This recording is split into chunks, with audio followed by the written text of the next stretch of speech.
Coucou les lunes! C'est le moment de découvrir les premiers jours de notre calendrier de Yule.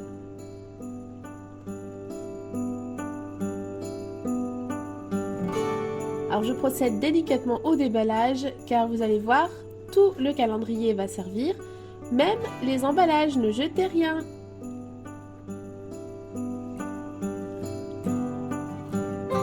Alors je vais garder les 5 premiers jours et nous allons les ouvrir ensemble. Bien évidemment, à l'heure où je fais cette vidéo, nous sommes bien avant le mois de décembre.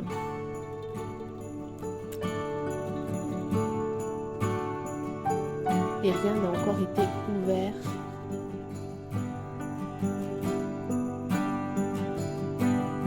Alors pour le premier jour, vous allez trouver dans votre calendrier un tissu.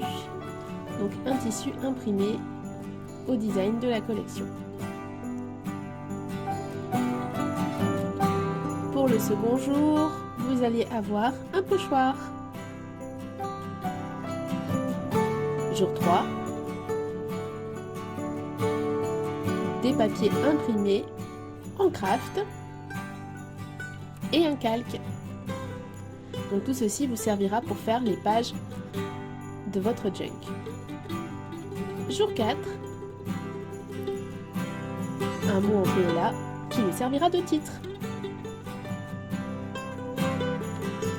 Et enfin, jour 5, des petits coins métalliques pour votre junk. On commence par le tuto.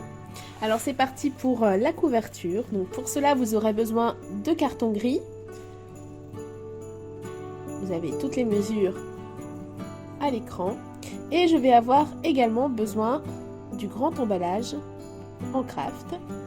Donc pour cela, je vais vider les autres jours et les mettre dans un petit panier. À vous de trouver un joli petit panier à la maison pour les ranger.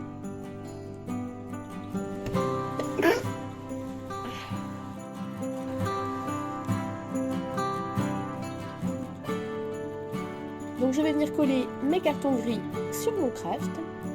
Alors si vous n'avez pas de craft ou si vous ne désirez pas l'utiliser, vous pouvez bien évidemment utiliser, pourquoi pas, un autre tissu, pourquoi pas du cardstock, à vous de voir. Moi j'ai essayé d'utiliser un maximum ce qu'il y avait dans le junk, enfin dans le kit, dans le calendrier du junk. Mais vous pouvez bien évidemment choisir d'utiliser un cardstock. L'inconvénient du papier craft d'emballage, c'est qu'il est fin. Donc il va falloir un petit peu le renforcer. C'est pour cela que je vais utiliser de la peinture. Moi je vais utiliser du gesso, de la peinture. Et à l'intérieur, je viendrai coller des pages de la collection. Ce qui va me permettre de renforcer puisque le papier fait 300 grammes et donc ça me permettra vraiment d'avoir quelque chose de solide. Je vais avoir également besoin de molletons. Vous le savez, je vous l'ai déjà dit, on en trouve en ce moment. Moi j'utilise les tapis de neige de chez Action qui sont parfaits et qui ne coûtent vraiment pas cher. Et donc je vais utiliser ceci sur le dernier morceau de carton gris, le plus petit. Et c'est ce carton que je vais recouvrir de tissu, ce qui va me permettre d'avoir un petit rappel en tissu qui ne va pas recouvrir l'intégralité de mon junk, mais voilà, qui va me permettre d'avoir une jolie couverture un petit peu originale. Donc je recouvre de molleton, je découpe l'excédent.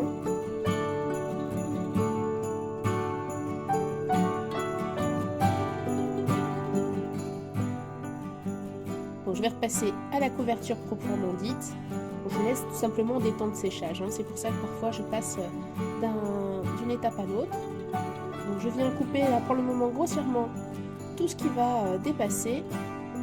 Et à l'aide ensuite de mon équerre d'angle, je vais venir couper tout autour à 2 cm pour avoir quelque chose de propre. Bien évidemment, vous pouvez faire sans le petit outil.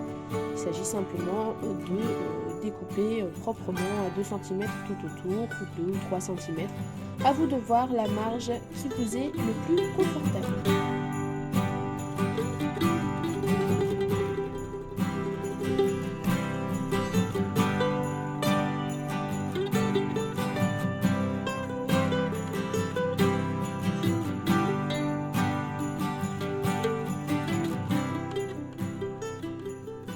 cutter n'est plus très affûté et me fait quelques petites misères.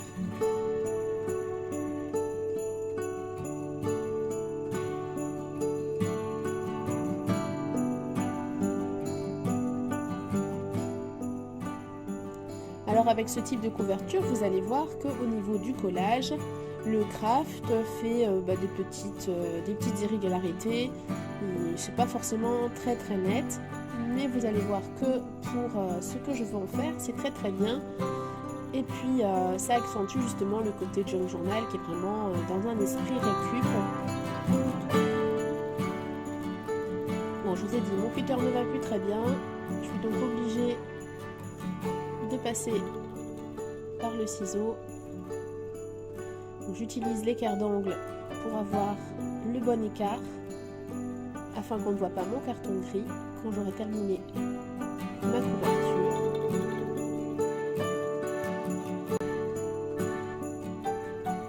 Je viens marquer les lignes de pli avec mon plioir et je vais venir coller les bords deux par deux, le haut et le bas dans un premier temps et ensuite les côtés dans un second temps.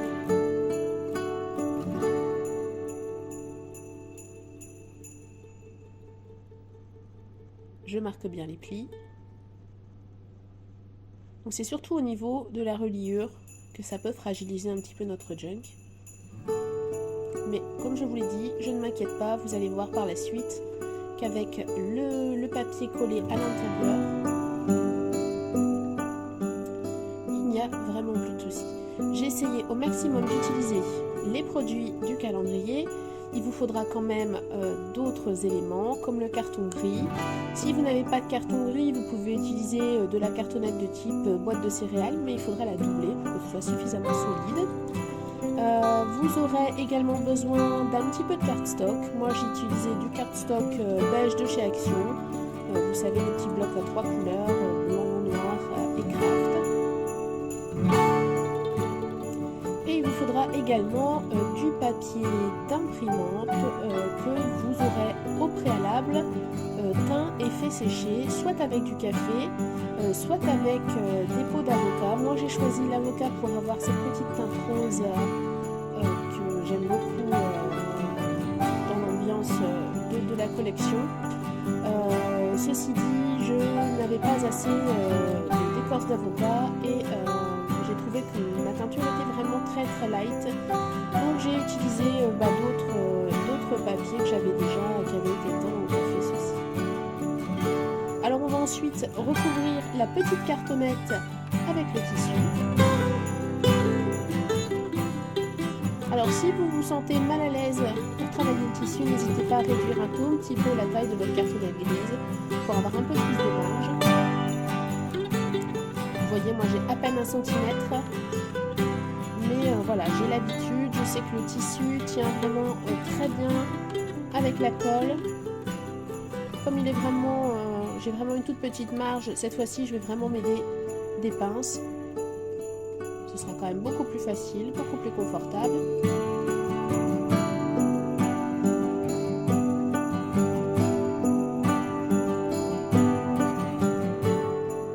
Vous voyez, j'y arrive sans trop de difficulté. J'ai essayé de faire un tuto qui soit accessible à tous, qui soit pas trop compliqué. Et n'hésitez pas, si vous avez des questions, à les laisser en commentaire et puis j'y répondrai du mieux que je peux.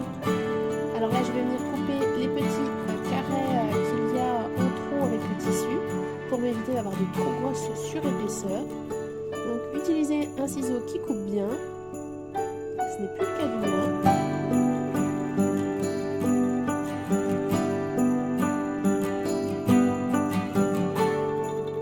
Alors, je ne prétends pas avoir la méthode... la meilleure méthode qui soit pour faire une couverture en tissu, mais en tout cas c'est la méthode qui fonctionne avec moi, c'est celle avec laquelle je suis le plus à l'aise. Je vous l'explique, mais sentez-vous libre bien évidemment d'utiliser la vôtre. Alors moi je viens mettre un peu de colle sur les extrémités et je replie un peu comme si je faisais un emballage cadeau, de façon à avoir quelque chose de net. Vous voyez, hein, selon les morceaux de tissu, je n'ai vraiment pas beaucoup de latitude parfois, mais vous allez voir que c'est suffisant, il n'y a pas de souci. Donc je retire bien tout l'excédent de ouatine, parce que si ça vient se mettre au moment du collage du tissu, bah, ça peut empêcher le collage et puis ça peut créer aussi des petits bourrelets disgracieux, donc il faut bien le retirer. Donc voilà, pour le moment j'ai collé simplement en pointe mes tissus sur les côtés. Je m'aide avec des pinces pour que ça colle. Je vérifie au dos que tout est bien tendu. N'hésitez pas également, si vous êtes minutieux, à repasser votre tissu. Moi, je ne l'ai pas fait. Je compte sur le fait de bien tirer sur mon tissu pour effacer le côté un petit peu froissé de l'emballage. Je replie mon tissu, je colle, je mets quelques pinces pour bien maintenir le tout et je fais pareil de l'autre côté. J'utilise toujours le doigt pour étaler la colle de façon à ne pas avoir d'excès de colle ou des endroits où il n'y aurait justement pas de colle, ce qui pourrait fragiliser les choses.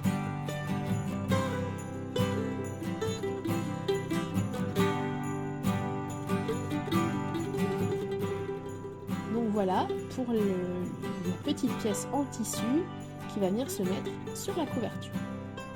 Alors je reprends ma couverture, vous voyez, on voit toutes les traces de colle, hein, mais c'est vraiment un papier fin, c'est un bête papier d'emballage. Et pour cacher tout ça, et aussi renforcer ce papier un peu trop fin et qui pourrait justement être abîmé par un peu d'eau, un peu d'humidité, des petites éclaboussures, sait-on jamais, je vais venir mettre du gesso, ce qui va aussi le renforcer, lui amener une petite touche un petit peu plus rigide.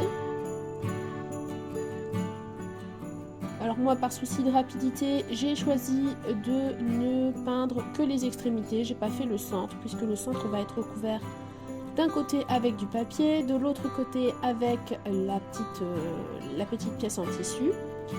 Donc je vais faire uniquement les contours et la tranche. Vous pouvez bien évidemment peindre l'intégralité de votre projet.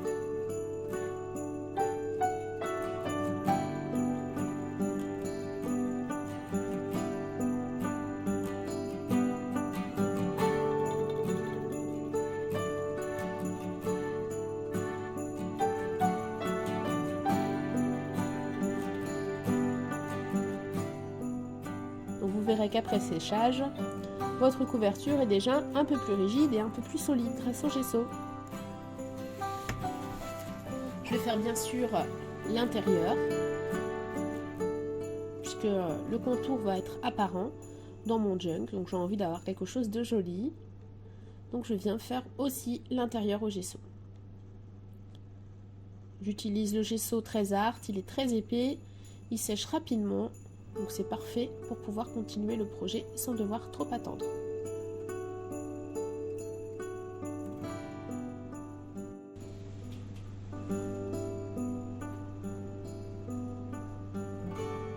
Alors je vérifie que j'ai peint suffisamment et je vais rajouter un petit peu parce que je veux vraiment être sûre qu'on ne voit plus la couleur craft une fois que j'aurai terminé mon projet.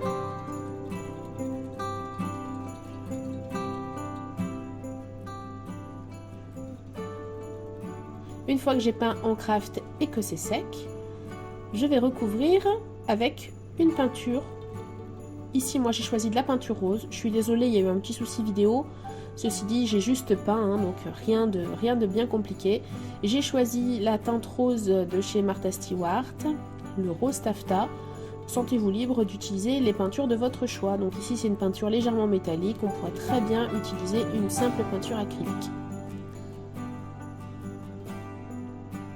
Donc voilà pour la couverture.